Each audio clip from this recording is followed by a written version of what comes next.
Hi all, it's Ragarav here, and today I have made a video once again about Techtonica because I'm loving this game.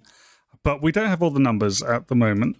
So what I have done is I've spent a little time trying to work out what these assemblers do. So all I've done so far is worked out what these first lot of assemblers do. So the ones that make the basic first components that only require basic ingots, so copper and iron ingots, and these ones that take the plant matter in as well. There are these here that take 2, so I've done this one as well because it doesn't require an assembler to make basic components to put together into a bigger component. Those are going to be in the next video, but at the moment I've worked out what these assemblers do. And as we don't actually have any numbers at the moment on this, all we get is, if I take this out, you get this little bar going around here. So my method for working this out was to take a recording in game of those bars going around, export them into a DaVinci Resolve, and frame by frame, well, not frame by frame, but work out how many frames it takes for it to complete.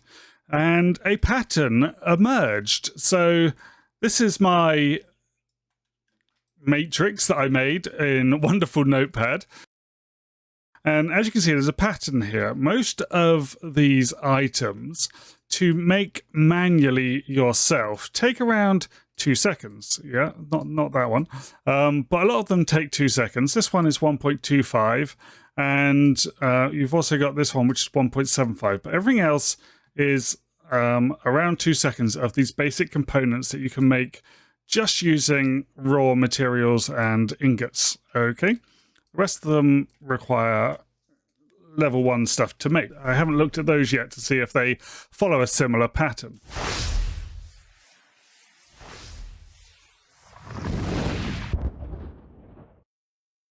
So as you can see from the matrix, manually, I've written down the left there, that's how long they take manually.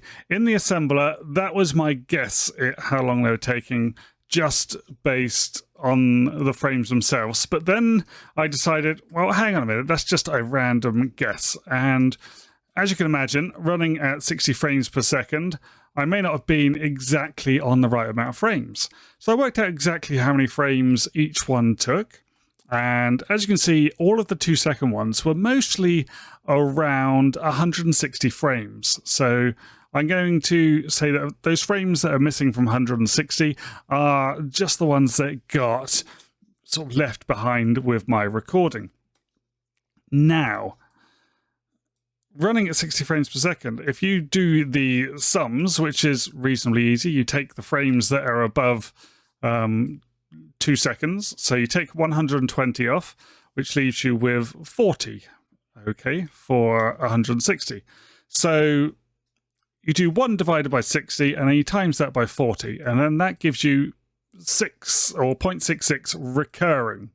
Working that out then, so working out what percentage of 2 seconds that is, you work out that the assemblers are actually 33% slower than you making it manually.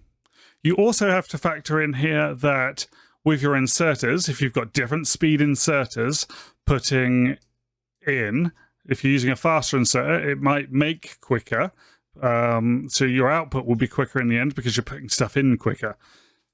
But as long as you're putting in quick enough for it to build one at a time, then it all works out anyway. So as you can see, you can take this number here in the schematics here, and you can times that by 33% basically. So times it by 1.33.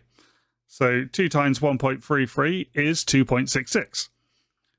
That is the speed that is going, and it holds true as well for the copper wire at 1.75, and it also held true for my iron components at 1.25.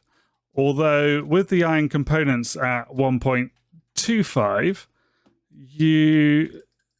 there is a slight discrepancy, but I've sort of rounded it to the 2 nearest digits. So, yeah, that's it basically. So that's what this video was all about. Nice and short and sweet. I will be working out figures on the other ones, and I know I went straight to assemblers with this video, which means I didn't check. You know, I'm a naughty boy. I haven't looked at the speed of these, the smelters. So I am going to do smelters and drills as well, but I haven't done those ones yet. I was going to put them in this video, but then I decided I'd just make this one about assemblers. So, if this video has helped you out, guys, please hit that like button. Subscribe to my channel. I'm going to be working out more facts and figures to go in this game so I can work out how to make things a lot more efficiently. And then we can get our things like our farms running more efficiently. And I'll be doing videos on that once I have worked all the numbers out. Thanks for watching, guys. I'll see you in the next one. Bye!